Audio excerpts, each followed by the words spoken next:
우리 주님의 말씀을 잘 배우길 원합니다. 그리하여 주님의 말씀에 굳게 선 주님의 백성으로 성장 발전케 하여 주시고, 우리 아버지 하나님처럼 생각하고 또 예수님처럼 행동하며 살길 원합니다. 그런 은혜의 성도로, 하늘 백성으로 살길 원하오니 아버지 하나님, 주님의 말씀 우리 가운데 충만케 하여 주시옵소서. 모든 것 주님께 맡기며 사랑 많으신 우리 구주 예수님의 이름으로 기도드렸습니다. 아멘. 자, 이제 오늘부터 사무엘 상하의 이제 인물별로 이렇게 성경대학을 이어가도록 할 텐데요. 그래서 이제 일단 사울 시작하고 그 다음에 가장 중요한 사람이 이제 다윗이죠. 그래서 그렇게 이제 넘어가도록 하겠습니다. 그래서 이 얘기를 하기 전에 먼저 우리가 성경을 좀 잘 이해할 필요가 있기 때문에, 성경은 굉장히 특수한 책입니다. 이제 하나님의 말씀이어서 특수하기도 하지만, 근데 성경 자체가 굉장히 특수해요. 그래서 이제 뭐 한 가지 얘기를 나누면, 저희 교회가 저 나세렛대 쪽에 있을 때 그때 있었던 일인데, 새벽 예배 그때 70대 어르신 여자분이셨는데 몇 달 참석을 하셨습니다. 신앙생활을 하신 지는 뭐 얼마 안 된 것 같고요. 그래서 뭐 어떤 가정 문제 때문에 새벽 예배 오시게 됐는데, 그때 나눈 말씀이 사무엘 상하였습니다. 근데 그분이 몇 달 참석을 하시면서 어느 순간 이게 좀 이상하다고 생각을 하셨나 봐요. 왜냐하면 교회에 갔으면은 특별한 뭐 어떻게 하나님의 말씀 이런 걸 배워야 되는데 왜 다른 나라의 역사를 배울까? 이런 이제 의문이 올라온 거죠. 저거 다른 나라의 역사 아니야? 그걸 내가 왜 배워야 되지? 뭐 이런 질문이 올라왔던 거죠. 근데 이제 이런 얘기는 우리가 이제 그 불신자들한테 많이 들어요. 왜냐하면 우리는 이제 동양에서도 저 끝에 있는 나라고, 우리가 이제 예수님을 믿는다고 했을 때 그건 이스라엘의 종교 아니냐, 이스라엘에서 난 종교 아니냐, 왜 우리가 그 종교 또 그 민족의 종교를 배워야 되고 왜 그 종교에서 얘기하는 그 신을 우리가 믿어야 되느냐, 이제 이런 얘기를 이제 많이 듣는다는 거죠. 왜 그래야 될까요? 또 생각해 보면 또 그럴 듯해. 자, 여기는 이제 다양한 이유가 있는데, 자, 여러분 이제 서양에서는 오랜 시간 동안 이 진리에 대해서 질문을 많이 했습니다. 진리가 뭐냐? 뭐 한 벌써 3000년 전부터 그리스에서는 진리가 뭐냐? 질문을 했단 말이죠. 그리고 진리에 대해서 질문을 했으니까 답을 해야 될 거 아니에요. 그래서 여기에 대한 이제 다양한 답이 제시가 되는데, 뭐 진리가 뭐냐라고 얘기를 하면은 답은 뻔하죠. 뭐 영원한 것, 변하지 않는 것, 또 항상 참된 것, 이런 게 이제 진리다. 이게 이제 그리스 철학자들이 내놨던 답이고요. 그래서 이제 이제 플라톤 이데아 사상이라는, 이데아가 뭐 별거 아니거든요. 우리가 보는 이 모든 것들은 다 변하잖아요. 안 변하는 것처럼 보이지만 다 변합니다. 뭐 피아노 여기다 세워놓으면 뭐 100년, 200년 동안은 뭐 안 변하고 그대로 있을 수 있겠죠. 근데 영원할 수는 없거든요. 지금도 우리가 느끼지 못하는 방식으로 변하고 있고, 세상 모든 만사는 변하는 겁니다. 그러니까 플라톤은 그렇게 생각을 했던 거죠. 이 세상에 우리가 보고 경험하고 느끼는 모든 것들은 진리일 수 없다는 거죠. 왜냐하면 영원하지도 않고 또 변하기 때문에. 반면에 이데아의 세계에 있는 것은 변하지 않는다. 그래서 진리는 이 땅에 이렇게 우리가 보고 경험하는 곳에 있는 것이 아니라 그 너머에 있는 거다. 이게 이제 플라톤 철학의 이제 핵심이거든요. 듣고 보면 그럴듯해요. 뭐 이데아 세계가 있는지 없는지 모르지만, 우리는 이제 그런 세계가 있다고 생각하지 않는데, 어쨌든 들어보면 그럴듯하단 말이죠. 자, 근데 그럴듯하기는 한데 공허해. 그런 게 진짜 진리일까? 이런 생각을 누구나 하게 되는 거죠. 자, 아마 그래서 빌라도도 예수님과 대화를 하거든요. 정확하게 말하면 예수님을 신문하는 과정에서 뜬금없이 빌라도가 예수님께 질문을 하거든요. 당신은 진리가 뭐라고 생각하시오? 라고 물어보거든요. 그러자 예수님께서 대답을 하셨겠습니까? 못 하셨겠습니까? 안 하셨겠습니까? 안 하셨죠. 네. 몰라서 안 하신 것이 아니라 예수님은 진리에 대해서 다르게 생각을 하셨거든요. 성경은 진리에 대해서 다르게 이야기를 합니다. 그래서 뭐 이렇게 그리스 철학자들처럼 뭐 개념적으로 얘기할 수 있는 게 아니에요. 성경에서 얘기하는 진리는. 그래서 뭐 공부한다고 뭐 진리를 알게 되고, 공부 많이 한 사람, 똑똑한 사람이 진리를 알게 되고, 공부를 안 한 사람은 진리를 모르게 되고, 그런 게 아니라는 거죠. 자, 그래서 진리라는 것은 적어도 성경이 말씀하는 진리라는 것은 사실 공부의 차원이 아니라 경험의 차원이다. 이렇게 이제 생각을 하면 될 것 같습니다. 그러니까 이제 구체적인 경험을 통해서 그때 조금씩 이제 맛보는 게 바로 이제 진리인 거죠. 이제 사랑하고 똑같다고 생각을 하면 됩니다. 여러분, 내 사랑을 알고 싶어. 나 이제 공부해야지. 책 많이 읽어야지. 그러면 여러분 사랑에 대해서 알 수 있을까요? 머리로는 알겠죠. 그러나 이게 사랑이라는 것은 머리의 영역이 아니라 이 감정의 영역, 느낌의 영역, 이게 더 크잖아요. 그래서 사랑도 사실은 내가 경험하는 겁니다. 경험적으로 맛보고 느끼는 게 사랑인 거지 공부해서 알 수 있는 것은 아니거든요. 그래서 이제 사랑이 뭐냐라고 얘기하면 이제 다양한 방식으로 얘기할 수 있겠습니다만, 사랑이 뭐냐고 저에게 묻는다면 그것은 눈빛이고 손길이고 체온이다. 그렇게 얘기를 하고 싶어요. 그러니까 이제 사랑을 하면 이렇게 보면 눈빛이 다르잖아요, 그렇죠? 그래서 이제 전 눈빛은 굉장히 중요한 거라고 생각을 합니다. 눈빛은. 그래서 나는 어떤 눈빛을 갖고 있을까? 이게 굉장히 중요한 문제죠. 그리고 이 눈빛이 사랑이고 또 손길이고 이게 만지고 체온이고.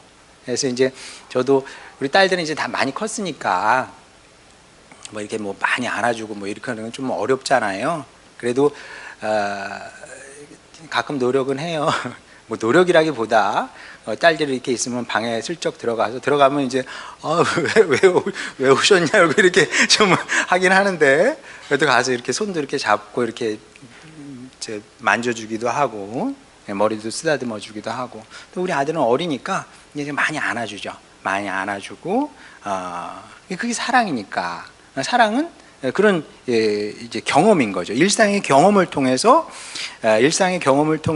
느끼는 것이고 또 깨닫는 것이고 그런 거죠. 그리고 그게 진짜 사랑이다. 자, 그런데 여기서 이제 우리가 또 인정해야 되는 사실이 있는데, 그것은 무엇이냐면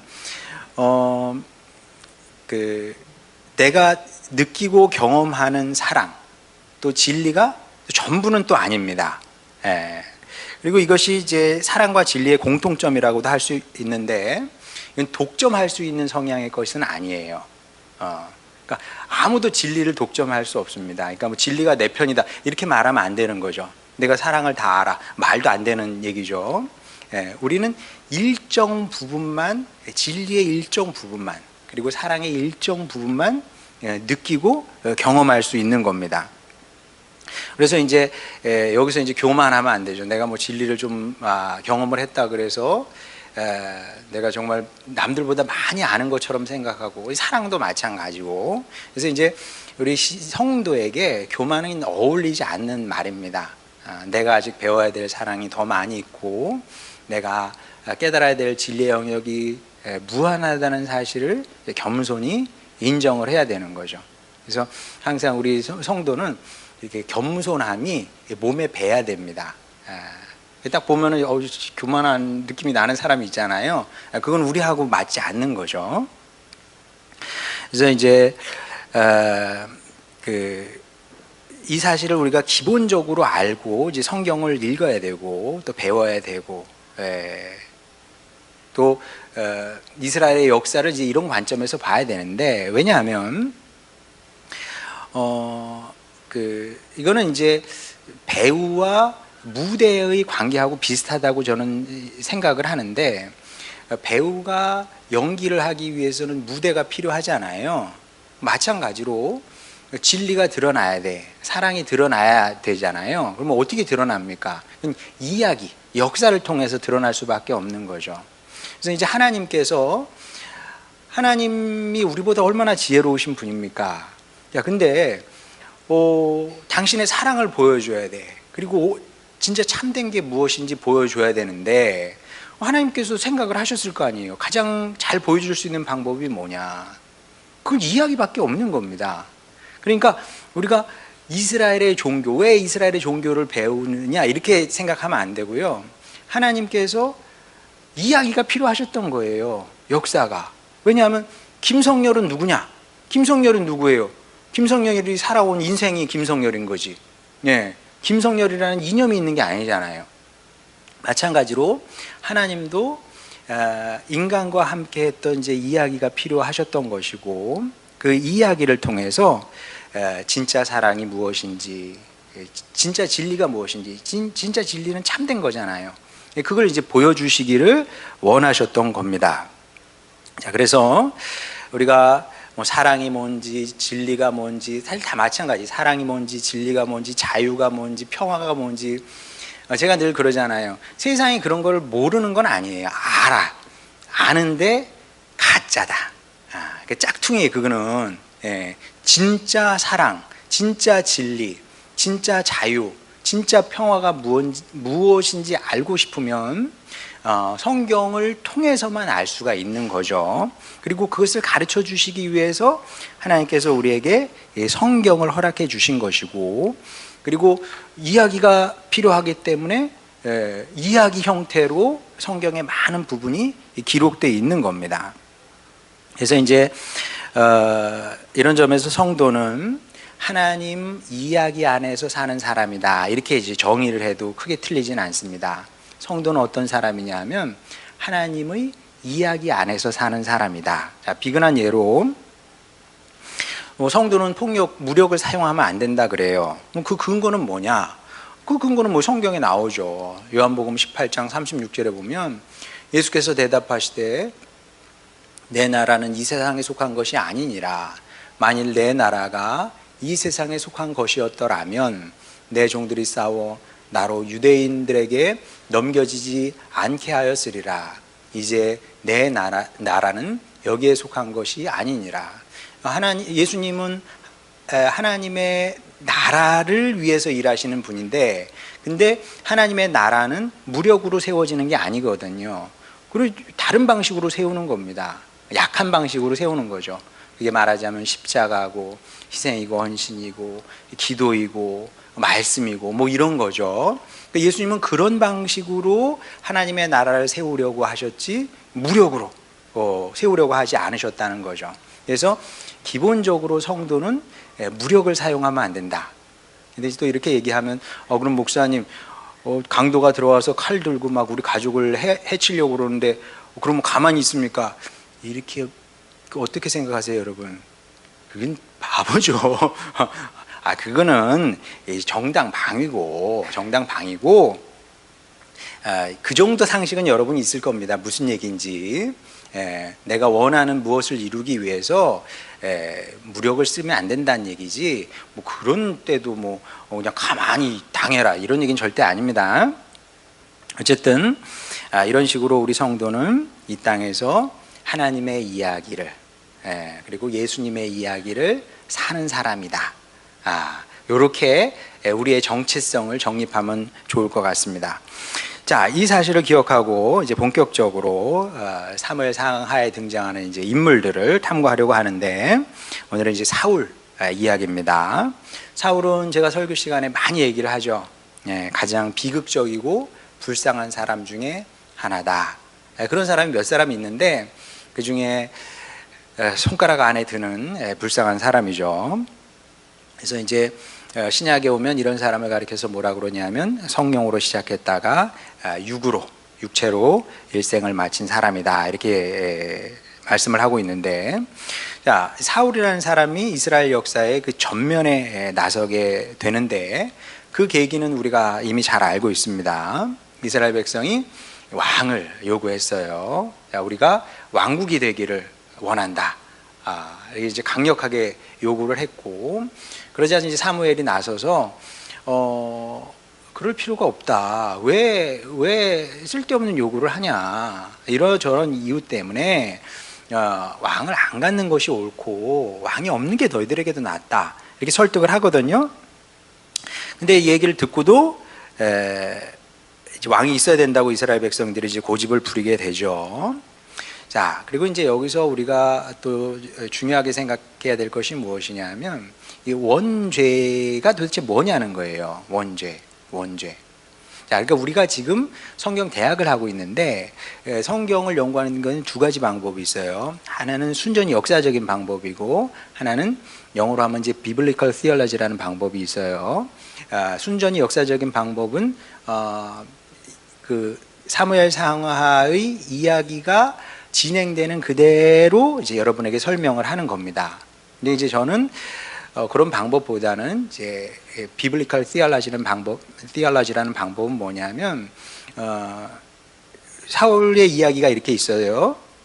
그러면 그 이야기가 다른 성경 본문들과 어떻게 이제 얽히고 있는지 또 연결이 되는지 이제 그런 관점도 이제 얘기를 하는 건데, 자, 창세기에 보게 되면 죄가 세상에 들어와요. 자, 죄라는 것은 이제 원죄 이렇게 얘기를 하는데 사실 성경에는 원죄라는 말씀은 없어요. 그런 단어는 없고, 근데 틀린 얘기는 아니에요. 왜냐하면 그렇게 생각하면 됩니다. 자, 우리 세상에 뭐 바이러스가 없다고 여러분 한번 생각을 해보세요. 바이러스가 하나님께서 이 세상을 만드실 때 바이러스, 뭐 감기 바이러스 생각을 해봅시다. 감기 바이러스를 만들지 않으셨어요. 뭐 없겠죠. 바이러스 감기 안 걸리고 살 수 있었겠죠. 근데 한 번 바이러스가 들어왔다고 여러분 한번 생각해 보세요. 한 번 감기 바이러스가 들어왔어. 그럼 걔를 없앨 수 있어요, 없어요? 불가능하죠. 불가능합니다. 바퀴벌레를 없애는 건 불가능해요. 그죠? 근데 그보다 더 불가능한 게 바이러스를 없애는 거라네요. 과학책에 그렇게 나와요. 바퀴벌레를 없애는 게 불가능한데 그것보다 더 불가능한 것은 바이러스를 없애는 거다. 예. 없앨 수 없어요. 그러니까 뭐 바이러스가 뭐 어디나 다 있는 거죠. 그리고 내 몸에도 지금 붙어 있고 모든 사람 안에서 작용을 하고 있는 겁니다. 자, 그게 원죄다. 이렇게 여러분 생각하면 됩니다. 모든 사람이 그 바이러스 내지는 죄의 바이러스를 갖고 있는 건데, 근데 얘의 특징이 있다는 거예요. 얘의 특징. 그러니까 감기 바이러스의 특징이 뭐예요? 콧물 나게 하고 기침 재채기 하게 하고 우리를 괴롭히잖아요. 마찬가지로 죄가 이제 그런 역할을 하게 되는데, 죄의 특징은 무엇이냐 하면 이게 강력한 욕구를 우리 안에서 일으킨다는 욕구를, 이 죄의 특징입니다. 강력한 욕구를 이제 불러일으키는데, 어떤 욕구냐 하면 가지면 안 되는 것, 가지면 안 되는 것을 향한 욕구, 아니면 가져봐야 뭐 유익이 되지 않는 거, 그걸 이제 가져야 되겠다는 거예요. 마치 아이들이 그 아이돌 그룹 거기 가겠다는 거예요. 스마트폰 좋은 거 다 내놓으라는 거지, 뭐 말하자면. 그게 이제 성경이 말씀하는 이제 죄의 특징인데, 이스라엘 백성도 마찬가지입니다. 왕이 필요 없어요. 필요 없는데 자꾸 달라고 그러는 거죠. 우리 왕이 필요해. 왕 주세요. 계속 이렇게 하는 겁니다. 자, 그러면 이런 경우 하나님께서 어떻게 반응을 하시느냐? 어떻게 반응하실 것 같아요? 성경에 다 답이 나옵니다. 시편 106편 15절 보면 그러므로 여호와께서는 이제 요게 그 사무엘 상에 나오는 요 내용, 이스라엘 백성들이 사무엘에게 우리에게 왕이 필요하다 얘기를 하거든요. 그거에 대한 말씀입니다. 그러므로 여호와께서는 그들이 요구한 것을 그들에게 주셨어요. 달라는데 어떻게 해줘? 달라면 줘야 돼. 자식 이기는 부모가 있어요? 없어. 달라고 하니까 줄 수밖에 없는 거죠. 근데 어떻게 돼요? 결과적으로 그들의 영혼은 쇠약하게 하셨도다. 자, 여기서 영혼은 히브리 말로 네페시입니다. 네페시. 네페시는 번역하기가 굉장히 어려운 단어 중에 하나예요. 야, 근데 영혼이라고도 번역이 가능하지만 사실은 더 많은 경우 그냥 한 사람의 인생을 얘기하는 겁니다. 한 사람의, 한 가정의, 그 다음에 한 민족의 삶이고 인생인 거죠. 그들의 삶은 그로 말미암아 이제 쇠약하게 됐다, 이제 망하게 됐다, 이제 이런 얘기인데, 이게 이제 시편 기자의 해석인 거죠. 이스라엘 백성들이 원하는 걸 얻었어. 달라 그러면 뭐 얻을 수 있어요. 근데 결과적으로 어떻게 됐다? 이제 그게 이제 망하는 길이었다는 거죠. 실제로 이제 왕을 얻었어요, 이스라엘 백성들이. 근데 그 대신에 많은 것을 지불하게 된 거죠. 그래서 이제 요 신약에 오면 이게 욕망이 에피튀미아라는 이제 그리스어인데, 이게 욕망이 승화되는 것을 보여줘요. 이제 구약에서는 욕망이라는 단어는 다 대부분 다 악한 죄악된 용어로 쓰이다가 신약에 오게 되면 그 욕망이 승화되는 이 말씀을 이제 하고 있는데, 그게 뭐냐면 욕망을 우리가 제어할 수는 없다는 거죠. 지극히 현실적인 인식입니다. 욕망이 없어진다? 죽으란 얘기죠. 욕망이 없으면 죽은 거예요. 그러니까 욕망이 없다는 것은 심각한 병에 걸려서 누워 있으면은 그때는 이제 욕망이 없어질 수도 있겠죠. 근데 그래도 뭐 욕망은 있더라고요. 어쨌든. 근데 이 욕망을 극복하는, 그러니까 이 죄악의 욕망을 극복하는 길은 무엇이냐면 우리의 소망을 하늘에 둠이라 말하자면, 아니면 이제 예수님을 닮아가고자 하는 그런 쪽으로 승화시킬 수 있는 길에 대해서 이제 얘기를 하는데, 어쨌든 그러면 이제 살게 되는 건데, 이스라엘 백성들은 죄악된 죄악의 욕망에 사로잡혀서 계속 왕을 요구했고, 결과적으로 왕을 얻기는 얻었는데 그 대가로 이제 지불한 게 그 희생이 너무나 컸다는 거죠.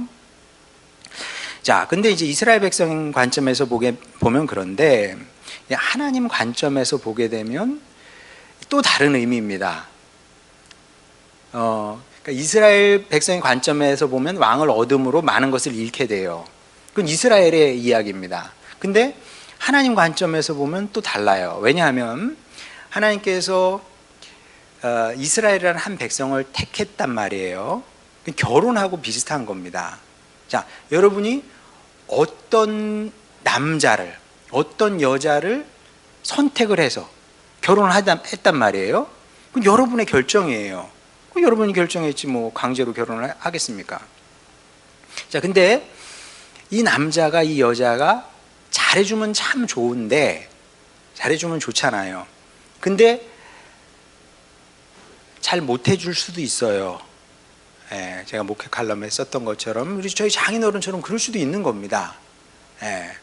이게 유튜브에 방송을 나가니까 자세하게는 얘기를 안 할게요. 그러니까 장인어른처럼 그럴 수도 있는 겁니다. 그러면 그래, 뭐 당신 그런가 보네. 뭐 당신 당신대로 살고 나는 나대로 살고, 장모님 이렇게 될 수 있어요? 불가능한 일이거든. 왜? 결혼을 했기 때문에 내 배우자의 인생이 내 인생이 되는 거거든요. 그러니까 내 배우자가 망하면 나도 망하는 거예요. 또 배우자가 잘 되면 내가 잘 되는 거거든요. 그러니까 하나님께서 우리를 선택을 하셨다는 것은, 누군가를 선택을 하셨다는 것은, 이게 하나님께도 굉장히 큰 의미가 있는 겁니다. 왜냐하면 하나님께서 우리를 선택을 하셨잖아요. 여러분을 선택하시고, 여러분의 가정을 선택하시고, 우리 교회를 선택을 하셨어요. 근데 우리가 잘해주면 하나님도 좋은 거고, 우리가 잘 못해주면 하나님도 엄청나게 타격을 입게 되고 그런 겁니다. 그리고 하나님의 뜻도, 하나님의 뜻, 계획 이런 것도 틀어질 수밖에 없게 되는 거죠. 그리고 실제로 구약의 역사가 이걸 보여주고 있거든요. 그래서 저는 이제 하나님께서 이제 구약의 역사, 라고 말하기보다 이제 하나님의 이야기인 거죠. 하나님의 이야기가 치명적인 타격을 무수하게 입게 됩니다. 왜냐하면 자, 하나님께서 당신 백성을 선택해서 자, 우리 이제 힘을 합쳐서 우리 이야기를 한번 만들어 보자. 구원의 이야기를, 생명의 이야기를, 축복의 이야기를 한번 만들어 보자. 세상을 변화시키는 이야기를 한번 만들어 보자. 이렇게 됐던 거예요. 자, 근데 하나님의 백성이 이 하나님의 뜻을, 계획을 이제 망쳐버리는 거죠. 자, 그러면 때로는 뭐 이게 손을 볼 수 없을 만큼 망가지기도 하는 겁니다. 그러면 이게 없던 것처럼 할 수는 없단 말이에요. 없던 것처럼 할 수는 없어. 근데 이제 이스라엘 백성들이 망가뜨려 놨어. 그럼 이제 없던 걸로 하자, 싹 없애버려. 예. 빅뱅 팍 해가지고 우주가 만들어졌다고 하잖아요. 하나님의 창조였겠죠, 그것이.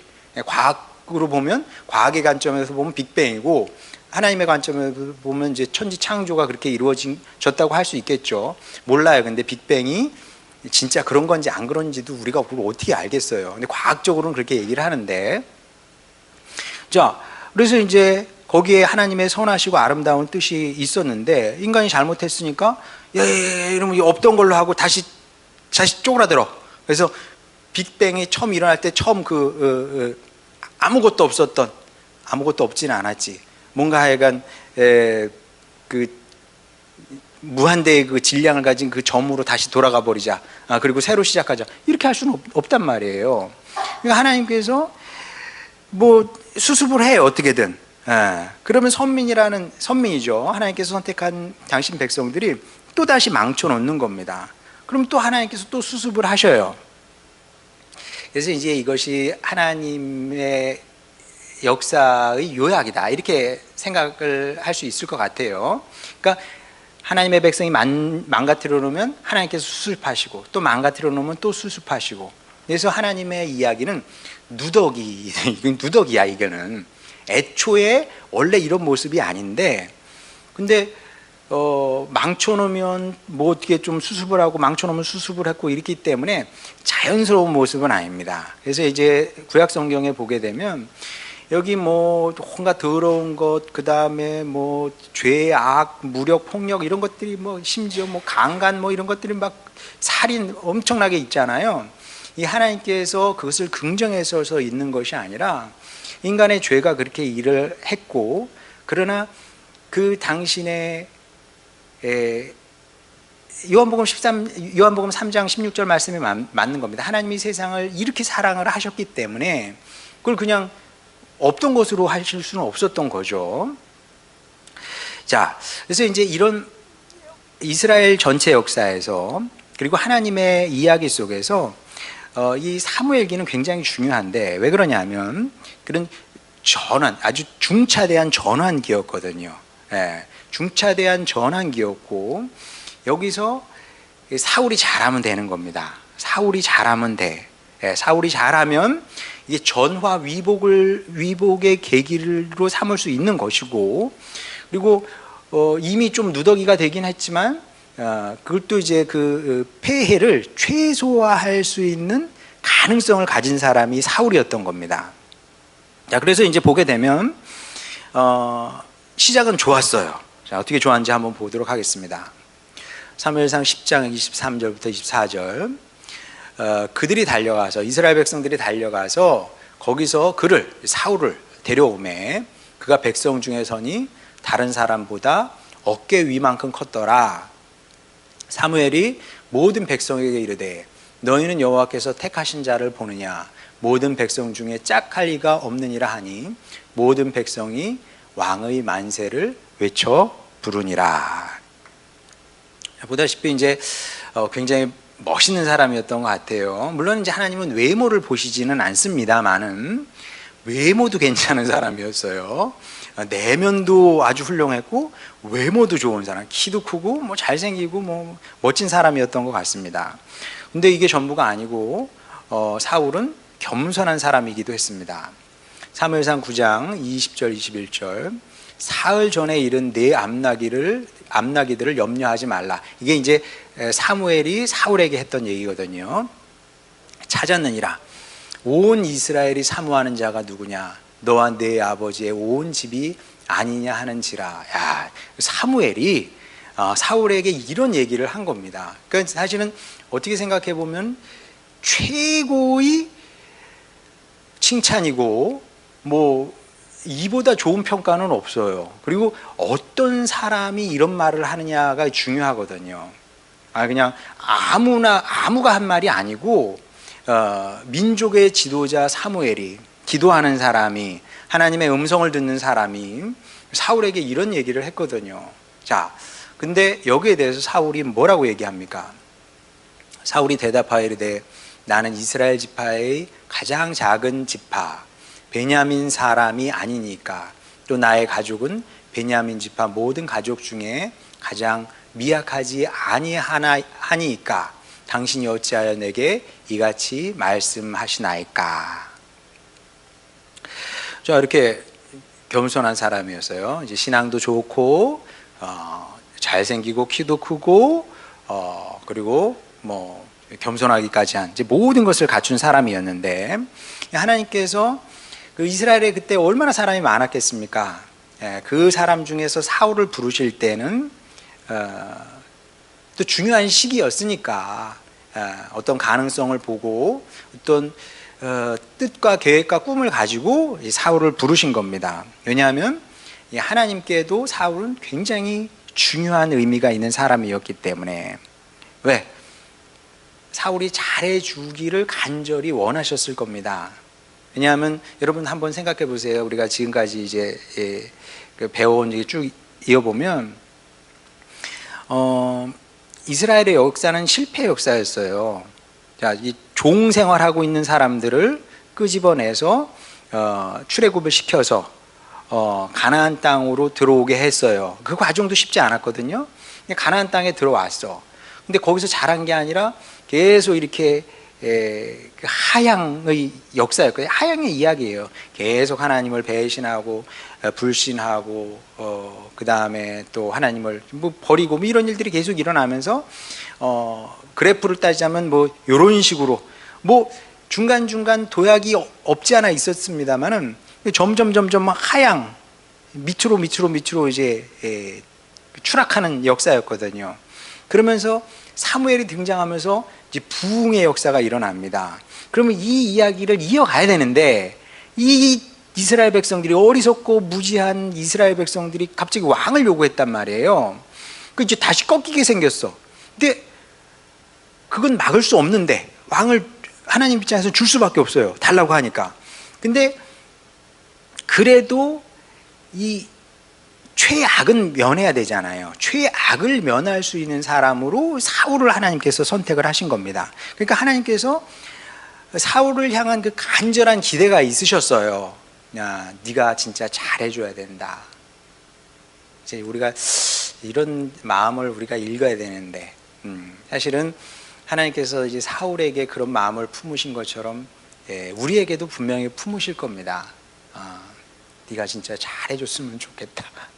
네가 잘해줬으면 좋겠다. 네 가정에서 또 네 일터에서 교회에서 진짜 잘해줬으면 좋겠다. 왜냐하면 사울이 어떻게 하느냐에 따라서 하나님의 이야기는 또 나락으로 떨어질 수도 있는 것이고, 아니면 뭐 다시 부흥할 수도 있는 것이고, 뭐 그런 거거든요. 자, 그래서 하나님도 하나님이 하실 수 있는 최선의 것을 하시게 됩니다. 하나님이 하실 수 있는 최선의 것. 그것이 뭘까요? 사무엘상 10장 9절에서 10절. 그가, 사울이죠, 사무엘에게서 떠나려고 몸을 돌이킬 때 하나님이 새 마음을 주셨고 그날 그 징조도 다 응하니라. 그들이 산에 이를 때에 선지자의 무리가 그를 영접하고 하나님의 영이 사울에게 크게 임함으로 그가 그들 중에서 예언을 하니, 이렇게 말씀하죠. 자, 여기서 이제 이게 굉장히 중요한 말씀인데, 왜 중요한 말씀이냐면 이 일이 있기 전에도, 그러니까 하나님의 영이, 성령이 그에게 임하기 전에도 이미 사울은 하나님의 자녀였어요. 그렇죠? 하나님의 자녀였고 믿는 사람이었으니까 하나님께서 그를 부르신 거 아니겠습니까? 이스라엘의 왕으로 세우신 거죠. 자, 그런데 아직은 하나님의 사역자라고 말하기는 어려웠던 겁니다. 예.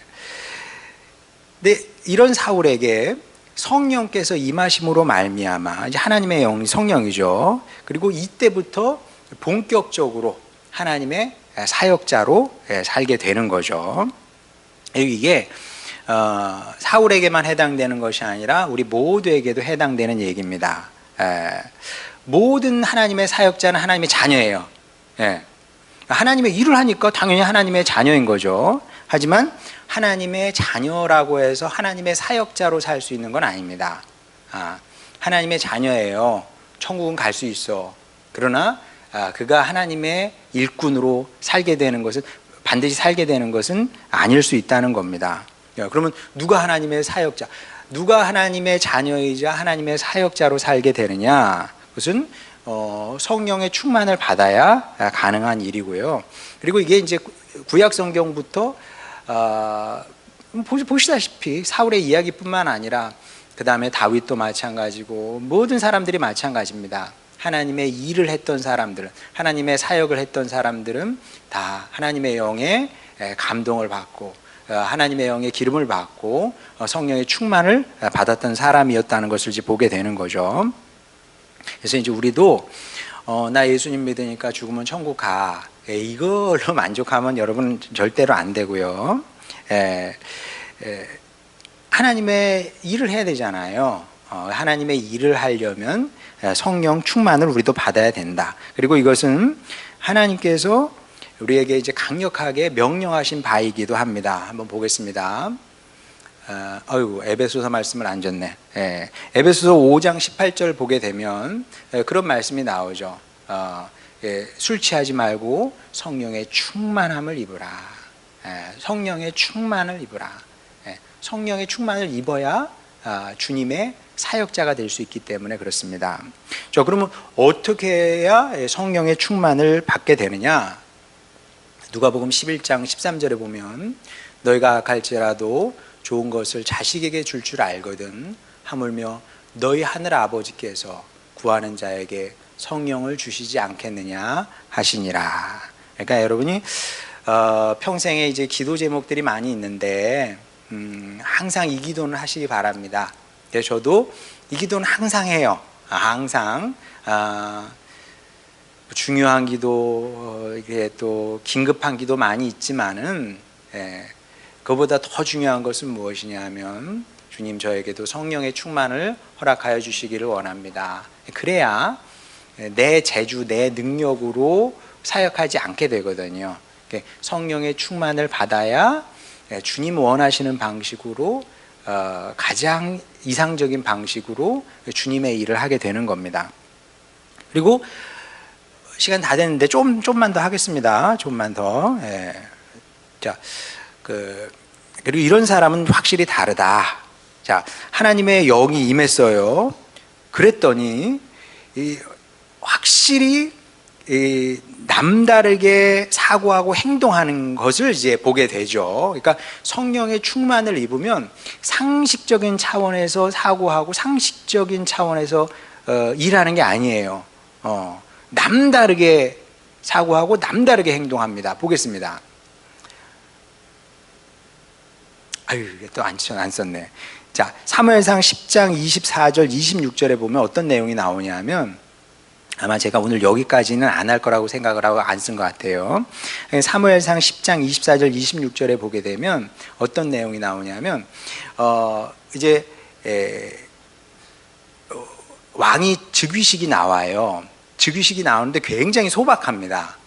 이게 왕이 즉위식인가 싶을 만큼 굉장히 소박해요. 자, 그리고 나서 왕이 즉위식이 끝나고 나서 사람들이 다 사울을 떠납니다. 왕이에요. 공식적으로 왕이 됐어. 근데 사람들이 다 떠나고 하나님의 영에 감동된 몇 사람만 남습니다. 근데 여러분, 이게 굉장히 이상한 겁니다. 왜 이상한 거냐면 상식적으로 그러면 안 되고 세상에 그런 왕은 없거든요. 제가 이제 호서대 교목 1년밖에 안 했습니다만 1년 할 때 어떤 그 신학대학에서 우리 교목실로 전화가 왔어요. 전화를 받았더니 제 선배님이 10년 선배님이 전화를 하셨더라고요. 우리 신학대학에서 이제 그 총장 비서실을 만들었는데 지금까지 없었는데 이제 새로 만들었다는 거예요. 근데 이게 뭐 규정도 없고 무슨 뭐 정관 뭐 이런 것도 아무것도 없대. 그래서 이제 뭐 흔히 하는 얘기처럼 뭐 맨 땅에 헤딩하는 식으로 뭔가 이제 만들어내야 되는데 뭐 있어야 뭐 만들지. 그러니까 그런 뭐 총장님 예전 뭐 그런 거 많이 있을 거 아닙니까? 그런 것에 대한 뭐 규정집 뭐 그런 거 있으면 좀 달라 이런 얘기였어요. 이게 상식이거든요. 아무것도 없으니까 뭔가 있는 데서 갖다 배워야 될 거 아닙니까? 자, 그러니까 이스라엘도 이제 왕국이 선포가 된 겁니다. 그 왕국의 왕으로 사울이 세움을 입은 거예요. 근데 이제 어떻게 해야 될지 몰라. 그럼 어떻게 해야 됩니까? 주변 이웃 나라에 가서 이제 배워야죠. 예, 왕을 모신다는 것은 무엇인지, 그 다음에 뭐 법은 어떻게 제정을 해야 되는지, 통치 방법은 무엇인지 배워야 될 게 굉장히 많거든요. 그런데 아무것도 관심이 없었습니다. 그리고 사울을 보게 되면 처음에는 진짜 잘했어요. 처음에 성령께서 임하시고 딱 왕이 되니까, 그러면 이제 특징이 무엇이냐 하면 이제 하나님께서 함께 하신다는 그런 자신감이 있거든요. 정확하게 말하면 자신감이 아니라 신신감이지, 신신감. 하나님을 믿는 그 담대함이 있는 겁니다. 그러니까 뭐 그래, 그 당시에 뭐 아시리아 이런 나라 이미 있었거든요. 다 있었어요. 저 위쪽에 아시리아도 있었고, 비록 그 당시에는 조금 쪼그라들긴 했지만 이미 그 큰 나라를 이룬 그 위대한 국가들이 있었거든요. 뭐 바벨론도 마찬가지고, 이집트 뭐 말할 것도 없고, 그런 나라에 사신 보내지 않았거든요. 보내지 않고 그냥 하나님의 영에 감동된 사람 몇 명, 그래, 그럼 됐지 뭐. 왕궁 없었어요. 왕궁 없었습니다. 고고학적으로 이건 증명이 됐어요. 그 당시 사울이 그래도 뭐 왕궁은 아니지만 뭔가 그럴듯한 뭐 건물이라도 있어야 될 거 아니에요. 있긴 있었는데 굉장히 소박했어요. 뭐 엄청나게 뭐 이런 걸 세우지 않았다니까요. 갖춰진 게 아무것도 없었던 거죠. 그게 이제 뭐 사울은 왕이 되고 나서도 권력을 뭐 중앙 집권화하려고 했다든지 그런 시도 자체를 하지 않았고, 정규 군대를 조직하지도 않았습니다. 그냥 아주 최소한 상비군 정도, 우리식으로 말하면은 대통령실 경호부대 정도, 요 정도, 그 정도 이제 군대가 있었고, 그다음에 왕실 관료 제도도 없었고요. 그다음에 후궁을 들이지도 않았어요. 후궁 다윗만 해도 후궁 많이 났잖아요. 솔로몬은 말할 것도 없고. 이제 사울은 초기에는 그런 것조차도 두지 않았던 것으로 보입니다. 사울에게 중요한 것은 그런 것이 아니라 하나님께서 나를 부르셨고 이 나라의 왕으로 세우셨고 성령을 부으심으로 말미암아 이 사실을 이제 증명해 내셨고, 그리고 내 주변에 성령으로 감동된 몇몇 사람을 두셨고, 그러면 나라를 운영할 수 있어. 처음에는 굉장히 멋있었다니까요.